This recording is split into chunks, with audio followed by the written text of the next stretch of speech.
What's going on, YouTube? Back at you with another video. Hey, man, I should have been using this Darwin grip for, you know how, I'm going to tell you, and no matter how old we get, you know, you kind of find something new all the time, which you should have been doing when you was told or when somebody suggested or things like that. And you just don't do it because either you don't have the funds or you think it's a waste of money or whatever the reason is, but you just don't do it. And then when you do it, you like, oh my God, I should have been doing this or using this a long time ago.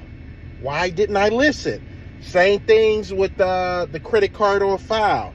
You know, you're chasing the money, you know, trying to do little systems where you're not trying to figure out things in your head of your list, or you're writing it down on a piece of paper all the time. You just got your list in your CRM, and you can just print it up anytime you want and delete whoever you need and all this stuff, and, you know, show the routes that's going to be the less, you know, traveled ways to go. It'll give you a, you know, more of a route, sort of density route to travel, so you're not wasting any time, like with your CRMs. You know, you don't have these things, and it's like when somebody suggests it to you or tell you, you know, you should at least look into it. Now, like I said, I had the Darwin grip when it first came out, but for some reason, I just didn't, you know, want it. I don't know if I had it on there wrong, or, you know, just because I was probably hunching over a little bit, you know, and I was so used to it, and I was young, so younger, so I didn't really care, or it didn't bother me, or I told myself, I don't want to change. You know, things like that creep into your head where you just don't give things a try sometimes. And I knew of the Darwin grip and what it, you know, would do for you, and make your posture a little bit better. You know, when you're leaning over, you're using energy to kind of lean over, and those muscles are working, right? And with that Darwin grip, you're just up straight, you know? It just felt funny to me when I first got it, when it first came out, and I just didn't use it, you know? Why I'm thinking about why I didn't use it, I mean, it's because of all those little things, you know? You know, I was used to doing something the wrong way. Some people, if you're used to doing things the wrong way, you'll continue doing it the wrong way because you're used to doing it that way until you find out a better way, and then it's like, oh my God. So like I said, the same thing with credit card on file. You know, when I first got into the game, lawn care business and stuff like that, I was hearing credit card on file. I was hearing the people saying, you know, you're not chasing money, you know, don't put anybody on your schedule unless they get credit card on file. You'll get paid quicker. The cash flow will start coming in. You know, you'll have cash reserves on hand where you got to pay people instead of waiting that month and stuff like that, or charging people at the end of the month. You're getting money now. So, you know, I think maybe 1 year went by. You know, that was my year where I'm trying to figure out everything else. The second year went by, I was still hearing credit cards on file. The third year went by, and out of those 3 years, I was getting screwed. People weren't paying. People was, people just weren't paying. Or you would do a job, and then they'll say you did. I had a guy, I did a fence cleanup. I, you know, taking the limbs out the fences, all around the thing. And come to find out, you know, he did all the talking. You know, he talked about God and all this stuff, and we had a nice little conversation. So I'm thinking, giving him benefit of the doubt and all this stuff. All along, he was playing me. You know what I mean? He was playing me. You know, he was for the military. You know, you think if you're in the military, there's honor there. So he was playing me, and, you know, he was getting the yard tidied up because he was going to be moving, or they were going to be moving soon. So, and then, you know, I think it was like, hey, put me on a schedule, you know, to do weekly. So I did, gave him a bid, gave him, you know, price. So the first time, along with the along with the fence cleanup, we probably cut his yard 2 or 3 times.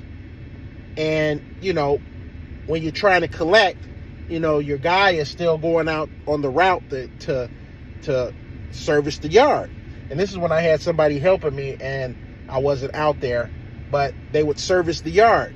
And I'll check back in and see if they paid, you know, for the first week, and they still didn't pay for the fence cleanup. And that fence cleanup, I think I charged them $350 to do the fence cleanup. Clean the whole fence off, take the debris away, cut his yard maybe 2 or 3 times, didn't pay me. So I was probably out, I don't know, probably $400 something. Let's see. 450, maybe $500 with the cleanup and maybe 2 or 3 yard services. So I probably went there maybe I did it twice. It was 2 times. So, but I think they were bi-weekly. So it came out to be, so $350, let's say another $100, 120, 60.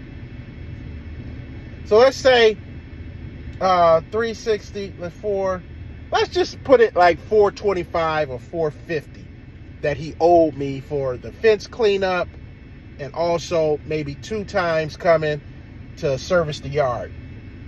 And in that month span, I was trying to collect the money. And then at that point in time, the second one, I was like, hey, don't go cut this yard again. You know, I would knock on the door, go by the house. The sister would answer the door. I'd be like, hey, is blah, blah, blah here. You know, I was trying to get a hold of him. So one day I saw his car there. So I drove by there, saw his car there, because I was cutting yards in the facility, you know, in the area. So I saw his car there, and you can't miss his car. He had like a, what do you have? A Dodge Charger, and it was like a Cameo, you know, like the green and gray and all that stuff, you know, like the military wear. His paint job was that, so you couldn't miss it. Sort of like Young Dolph's car. If you don't know who Young Dolph is, he was a rapper. All his cars look the same, like a military style color, you know, like the uniform. So that's who Young Dolph was, and all his vehicles look like that. Well, he had a Camaro, not a Camaro, but a Dodge that looked like that. So you couldn't miss his car. So it was sitting there. I went up there, and his car was there, and then his sister came back to the door, and I was like, hey, I forgot the guy's name. Anyway, when I was leaving, I got a call from the cops. And the cops was like, hey, did you just come from such and such address? I was like, yeah. He was like, yeah, the guy said that you're harassing him, and he doesn't know why you keep coming to his house. So I was like, well, I did work for him, and he owes me money. And, well, he's saying you didn't do any type of work for him. I'm like, what? Yeah, he said he don't even, you haven't did any type of work for him. And I said, so he gonna lie like that? He was like, well, the only thing you can do is take it up in small claims court or whatever the case is. So I was pissed off, man. I was like, wow, you know. So I started like getting money. That incident right there made me start getting money before I did any type of fence cleanups or, you know, big yard cleanups and things like that. I got money down, or they had to pay the whole thing. So even though I went through that and experienced that pain and that disbelief that somebody would, you know, actually tell the cops or people that, hey, this guy didn't even do any work for me, when you actually did the work. He just got a free job done for him. Basically, I cleaned up his yard and everything, so he could get his deposit back. That's what it all boiled down to. So that was a episode in my career that kind of shaped and changed everything. So, but yeah, the Darwin grip, all in all, that story, you know, if you don't have the Darwin grip, go ahead and get the Darwin grip, especially if you're older and, you know, you want to, you know, save your back. Go ahead and get that Darwin grip. It'll help out in the long run, and you'll see, and it helps you to extend more. You know, you're not bending over so much. You're just extending your arm, and you're not bending your back. So, but yeah. Anyway, let me get out of here, on to the next yard, and I'll see you on the next video.